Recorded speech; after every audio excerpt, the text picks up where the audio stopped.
Coming up next on Cooking on the Wild Side. But I'll tell you what, Phyllis started from scratch on this one.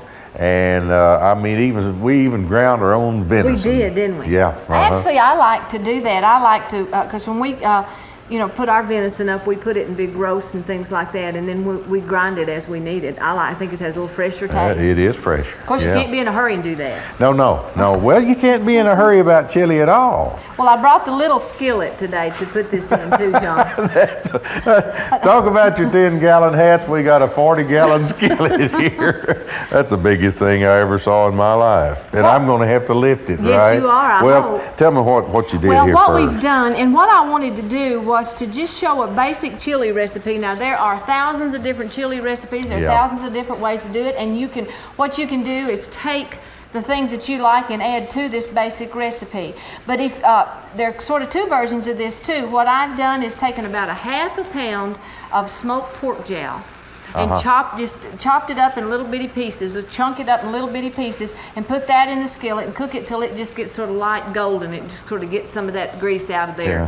And then I mixed and I put about 4 pounds of ground venison, 6 onions. 4 pounds? That was 20 pounds. And 6 onions, a whole bulb of garlic. You know how I'm about garlic? Yeah. An entire bulb of garlic and 2 green peppers. And we've just cooked this until it sort of gets gray colored the way it is in other words, you browned the meat as you were cooking the vegetable ingredients also. And they're soft now. And so, do that all, just continue to stir it until it gets gray. And now we're going to add the spices to it. And I put a few extra things that maybe other people don't put. Of course, chili powder, and I put about 3 to 4 tablespoons because I like chili powder. Yeah, I do too. I just don't think you can get too much chili powder. Everybody likes chili powder. And so, won't you be stirring and I'll be dumping? I'll do her.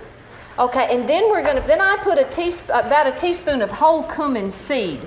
Not the ground, but the whole cumin seed. I just think that just gives it the best flavor. And you can do them, I like to sort of grind them in my hand like that because it just releases those oils. And they cook in there real nice. Then I add about a teaspoon of oregano. A lot of people don't put oregano in their chili, but we like oregano. Don't think you can have chili without oregano. Oh, well, good. Yeah. And then I put about a teaspoon of paprika. This is like a multi-pepper recipe. Yeah.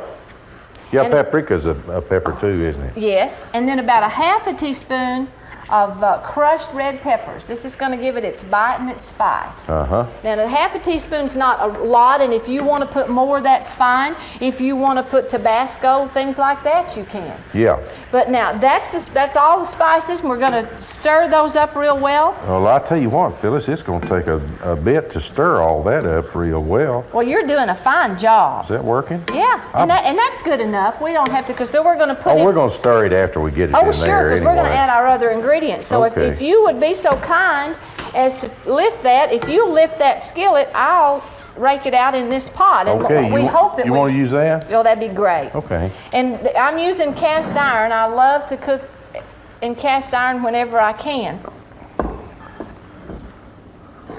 Well, that's working better than I thought it was going to. John, we just have to have faith. I figured we'd have it in our pockets and well, we're not through yet. Let's don't brag too much. Everything else.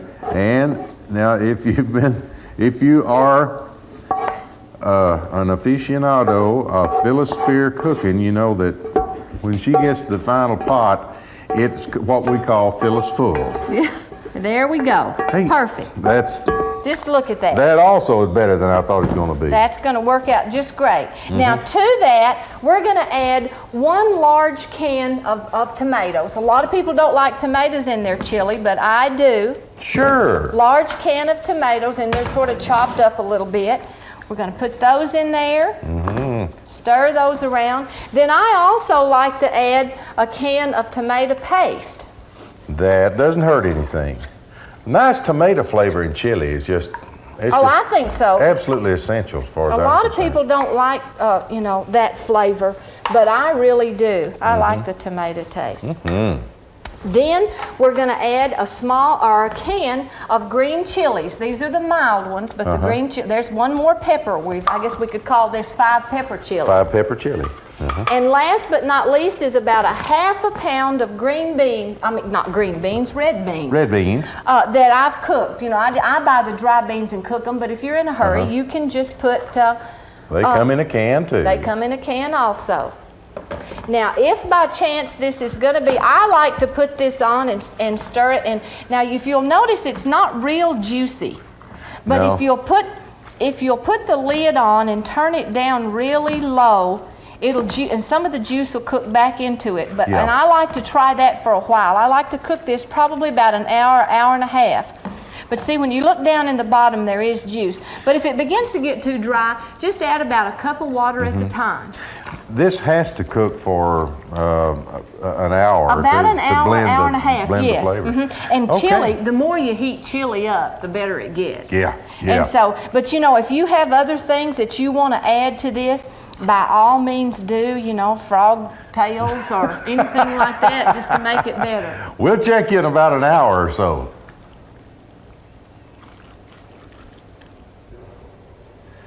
Well, that chili's been cooking now for about, hour and a half or something like that, and it's ready to go. Except there's one thing we didn't tell you before, and that is Phyllis did put in some salt and some black pepper. How much salt? Right. Oh, about a teaspoon and a half of salt, and then just pepper to taste. Really just to taste. I'm a salt and pepper to taste person. It's ready to go. It's ready to go. Are you ready to taste?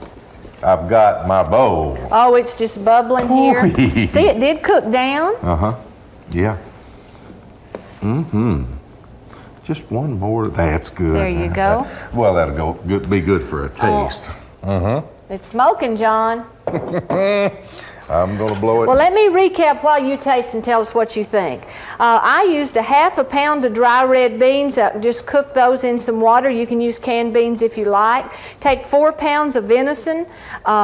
Take a half a pound of smoked pork jowl, cube that up and cook it in a skillet just until it's lightly browned.